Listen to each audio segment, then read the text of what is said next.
नमस्कार, आप देख रहे हैं भोपाल तक। 7 सितंबर 2022 कांग्रेस द्वारा भारत जोड़ो यात्रा का शुभारंभ कन्याकुमारी से किया गया। लेकिन इस यात्रा की अगर हम बात करें तो इसमें दूरी और समय दोनों निर्धारित हैं।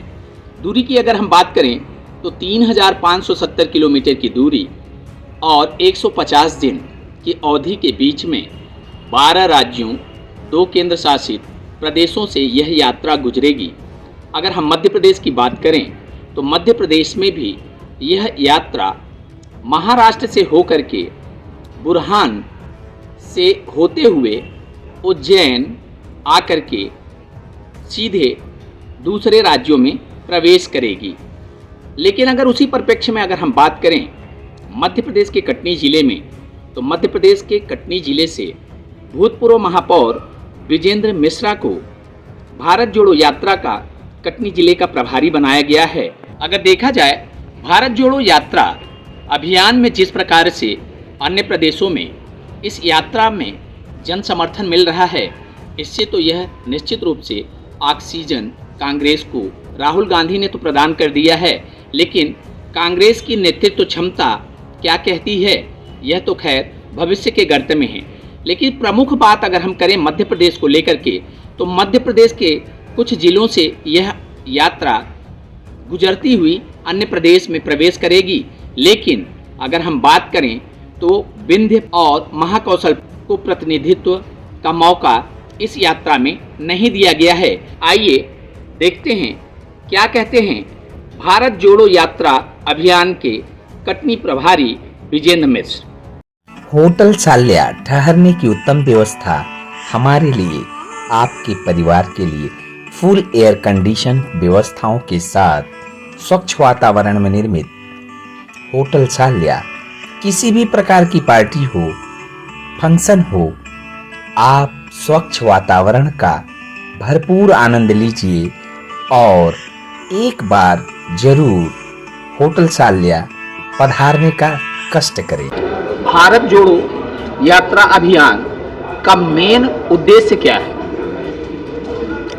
जहां तक पिछले दिनों एक पार्टी विशेष द्वारा रथ यात्रा निकाली गई थी, वो अपने आप में विदित है कि वो यात्रा रथ में थी और सत्ता हथियाने के मकसद से थी। लेकिन राहुल जी की ये ऐतिहासिक 3570 किलोमीटर की पदयात्रा का मकसद राजनीति से आप जरूर जोड़ सकते हैं, लेकिन उसका चुनाव से कोई लेना देना नहीं है।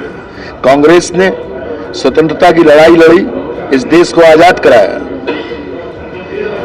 वर्तमान शासन करने वाले लोगों में कोई एक भी शख्स नहीं है, कोई एक भी व्यक्ति नहीं है जो अंग्रेजों से लड़ा हो, इस देश को आजादी में उसकी भूमिका रही हो। जहां तक राहुल जी की यात्रा का मकसद है, वो गरीबी और अमीरी के बीच में जो एक व्यापक अंतर दिनों दिन 2014 के बाद बढ़ा है। स्कूटर में चलने वाले लोग आज फोर्ब्स पत्रिका के हिसाब से विश्व के सबसे बड़े आदमी बन रहे हैं। उनका नंबर और नंबर 2 में कंपटीशन अडानी और अंबानी का चल रहा है और इस देश का गरीब और गरीब होता जा रहा है। 2024 में चुनाव है जी, 2024 की लड़ाई जी।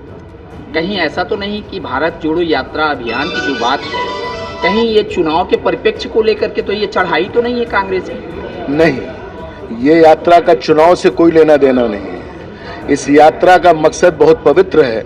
मैंने आपसे निवेदन किया कि गरीबी अमीरी खत्म करना, रोजगार प्रदान करना, जाति धर्म और भाषा के नाम पर नफरत का बीज फैलाकर इस देश को बांटने की कोशिश करना, इतना बड़ा अपराध। इस यात्रा का सिर्फ मकसद लोगों के अंदर जन जागरण फैलाना।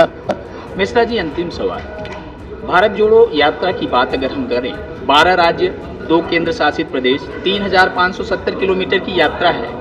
विंध्य महाकौशल को इस यात्रा से एक तरह से अगर देखा जाए तो प्रतिनिधित्व के हिसाब से जिस प्रकार से यात्रा में सम्मेलन होना चाहिए, यहाँ के प्रतिनिधित्व को दूर रखा गया। उज्जैन जाकर के आप सम्मिलित होना चाह रहे हैं।